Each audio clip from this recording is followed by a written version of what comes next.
యేసుక్రీస్తు పరిశుద్ధమైన నామంలో మరొకసారి ఎవ్రీడే విత్ జీసస్ అనే కార్యక్రమాన్ని వీక్షిస్తున్న మా క్రైస్తవ కుటుంబాలందరికీ మా హృదయపూర్వక ధన్యవాదాలు.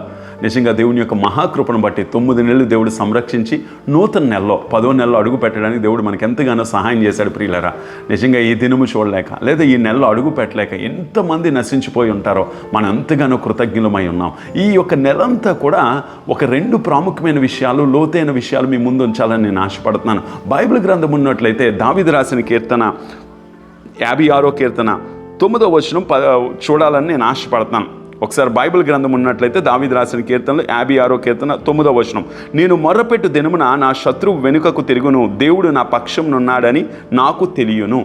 ఇక్కడ 2 విషయాలు మీ ముందు ఉంచాలని నేను ఆశపడతాను. మొర్రపెట్టు దినమున నా శత్రువు వెనక్కి వెళ్ళిపోతాడు.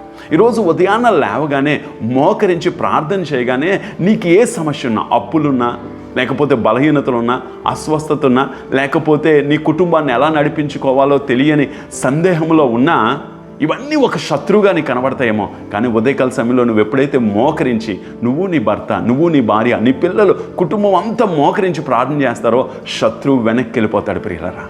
గుర్తుంచుకు ఈరోజు ఉదయాన్న లేవగానే మొర్ర పెట్టగలిగితే నీ శత్రువు వెనక్కి వెళ్ళిపోతాడు. నీకు వేరుగా రూపింపడిన ఏ ఆయుధం వర్ధిల్లదని దేవుని వాక్యం ఎందుకు చెప్తుంది తెలుసా? నువ్వు మొర్రపెట్టు దినమా, ఏ రోజైతే మొర్ర పెడతావో. ఒక మాట చెప్తాను, ఈరోజు మొర్ర పెడితే నీ శత్రువు వెనక్కి వెళ్తాడు. రేపు మొర్ర పెట్టడం మానేస్తే మరలా శత్రువు నిన్ను ఆందోళన గురి చేస్తాడు. మొర్రపెట్టు దినమున నీ శత్రువు వెనక్కి వెళ్ళిపోతాడు, దేవుడు నీ పక్షాన్ని వస్తాడు. రెండోది చూడండి, అక్కడ ఏమంటున్నాడంటే మొర్రపెట్టు దినమున నీ శత్రువు వెనక్కి వెళ్ళిపోవడమే కాదు, రెండోది దేవుడే నీ పక్షంలో యుద్ధం చేస్తాడు. దేవుడు నీ తరపున ఉంటానంటున్నాడు. ఒక మాట చెప్పి నేను ముగించాలని నేను ఆశపడుతున్నాను. చూడండి, చిన్నపిల్లలు ఎప్పుడైనా వాళ్ళు ఏదైనా మొయ్యాలి అని, లేకపోతే ఏదైనా బరువు, వాళ్ళకి మించిన బరువు మొయ్యాలని ఆశపడతారు మనతో పాటు. కానీ మనం ఏం చేస్తామంటే వాళ్ళకి చిన్న బరువు ఇస్తాం, మనం పెద్ద బరువులు మోసుకుంటూ వెళ్తాం. చివరిలో వాళ్ళు కూడా అంటారు, నేను హెల్ప్ చేశాను, నేను సమస్తాన్ని కూడా మోసేశాను అని ఆనందిస్తారు.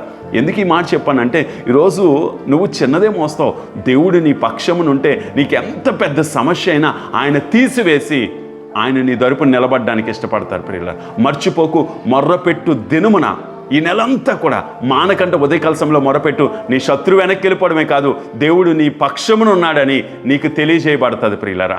దేవుడు నీ పక్షమునుంటే ఎవ్వరు కూడా నీకు వేరుగా రూపింపబడిన ఏ ఆయుధము, ఏ ఆలోచన, ఏ వ్యక్తి కూడా వర్ధిల్లడని దేవుని వాక్యం చెప్తుంది. కళ్ళు మూసుకుందాం, ప్రార్థన చేద్దాం. దేవుని యొక్క వాక్యం మన హృదయాల్లో ఫలించులాగున, ఈ నెలంతా కూడా దేవుడు మన జీవితాల్ని ఈ వాక్య ప్రకారంగా నడిపించులాగున ఒకసారి కళ్ళు మూసుకున్నట్లయితే చిన్న ప్రార్థన చేద్దాం. మా తండ్రి, మా ప్రభువా, ఎవరెవరైతే ఈ కార్యక్రమాన్ని వీక్షిస్తున్నారో ఈ నెలంతా కూడా ఈ మాట వాళ్ళ కుటుంబాల మీద, వాళ్ళ వ్యక్తిగత జీవితాల మీద, వాళ్ళ పిల్లల మీద పని చేయునుగాక నొప్పుకుంటూ యేసుక్రీస్తు సర్వశక్తి కలిగిన నామంలో అడిగి వేడుకొనిచున్నాము తండ్రి, ఆమెన్. God bless you. దేవుడు మనందరినీ దీవించునుగాక.